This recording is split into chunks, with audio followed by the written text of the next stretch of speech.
Sir, ಪಿಟ್ಸಿಗೂ ಮತ್ತೆ ಸ್ಟ್ರೋಕ್ಗೂ ಏನಾದರೂ ಸಂಬಂಧ ಇದೆನಾ? ಹೌದು, ಫಿಟ್ಸ್ ಅಂದರೆ ಎಪಿಲೆಪ್ಸಿ ಅಂತ ಹೇಳ್ತೀವಿ. ಫಿಟ್ಸಲ್ಲಿ ಏನಾಗುತ್ತೆ ಅಂದರೆ electrical activity of the brain ಅಂತ ಹೇಳ್ತೀವಿ. ಅದು ಏನಾದರೂ ಹೆಚ್ಚು ಕಮ್ಮಿ ಆದರೆ ಅದಕ್ಕೂ ಕೂಡ ಸೇಮ್ ಜೆನೆಟಿಕ್ ಹಿಸ್ಟ್ರಿ ಇರ್ಬೋದು, ಪ್ರೀವಿಯಸ್ ಹಿಸ್ಟ್ರಿ ಆಫ್ ಸ್ಟ್ರೋಕು ಅಥವಾ ಇಲೆಕ್ಟ್ರೋಲೈಟ್ ಇಂಬ್ಯಾಲೆನ್ಸು, ಈ ಥರ ಬೇರೆ ಬೇರೆ ರೀಸನ್ಸ್ ಇದೆ. ಅದರಿಂದಾಗಿ ಫಿಟ್ಸ್ ಬರುತ್ತೆ. ಬಟ್ ಫಿಟ್ಸಿಂದಾಗಿ ಸ್ಟ್ರೋಕ್ ಬರೋದಿಲ್ಲ, ಅಥವಾ ಸ್ಟ್ರೋಕ್ ಬಂದಾಗ ಕೆಲವು ಸಲ ಫಿಟ್ಸ್ ಥರ ಫೀಚರ್ಸ್ ಬರ್ಬೋದು. ಬಟ್ ಅದು ಎರಡು ಬೇರೆ ಬೇರೆ ವಿಷಯ, ಅದು ಒಂದರಿಂದ ಇನ್ನೊಂದು ಬರೋದಿಲ್ಲ. ಸರ್, BP ಶುಗರ್ ಇದ್ದಂಥವ್ರಿಗೆ ಜಾಸ್ತಿ ಸ್ಟ್ರೋಕ್ ಬರುತ್ತೆ ಅಂತ ಹೇಳ್ತಾರೆ. ಅಂದರೆ ಟ್ಯಾಬ್ಲೆಟ್ಸ್ ಬಿಟ್ಟಿರ್ತಾರೆ ಅವ್ರ ಮಿಡಲಲ್ಲಿ, ಸೊ ಆ ಕಾರಣಕ್ಕೆ ಬರುತ್ತೆ ಅಂತ ಹೇಳ್ತಾರೆ. ಇದ್ರ ಬಗ್ಗೆ ಖಂಡಿತ.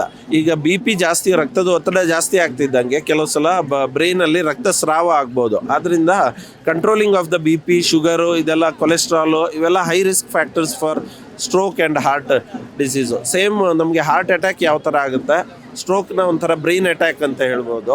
ಅಲ್ಲಿ ಯಾವಾಗ ರಕ್ತ ಸಂಚಾರ ಕಡಿಮೆ ಆಗಿಬಿಡುತ್ತೆ ಅಥವಾ ಯಾವಾಗ ಬ್ಲೀಡಿಂಗ್ ಆಗಿ ಆ ಬ್ರೈನ್ ಪಾರ್ಟಿಗೆ ರಕ್ತ ಆಕ್ಸಿಜನೇಷನ್ ಕಡಿಮೆ ಆಗುತ್ತೆ, ಆವಾಗ ಸ್ಟ್ರೋಕ್ ಅಂತ ಡೆವಲಪ್ ಆಗುತ್ತೆ. ಸೊ ಎಲ್ಲ ರಿಸ್ಕ್ ಫ್ಯಾಕ್ಟರ್ ಹಾರ್ಟ್ ಅಟ್ಯಾಕಿಗೆ ಯಾವುದಿರುತ್ತೆ, ಬಾಡಿ ವೆಯ್ಟ್ ಗೇನು, ಆಮೇಲೆ ಇದು ಒಬೆಸಿಟಿ, ಆಮೇಲೆ lack of physical activity, increased sugar, BP, cholesterol, ಇದೆಲ್ಲನೂ ಸ್ಟ್ರೋಕಿಗೆ ರಿಸ್ಕ್ ಫ್ಯಾಕ್ಟರ್ಸು. ಅದನ್ನೆಲ್ಲ ಕಂಟ್ರೋಲ್ ಮಾಡೋದು ಭಾಳ important. Regular exercises, walking, BP ಮತ್ತು ಶುಗರ್ನ ಕಂಟ್ರೋಲ್ ಮಾಡೋದ್ರಿಂದ ನಾವು ಸ್ಟ್ರೋಕ್ನ ಪ್ರಿವೆಂಟ್ ಮಾಡ್ಬೋದು.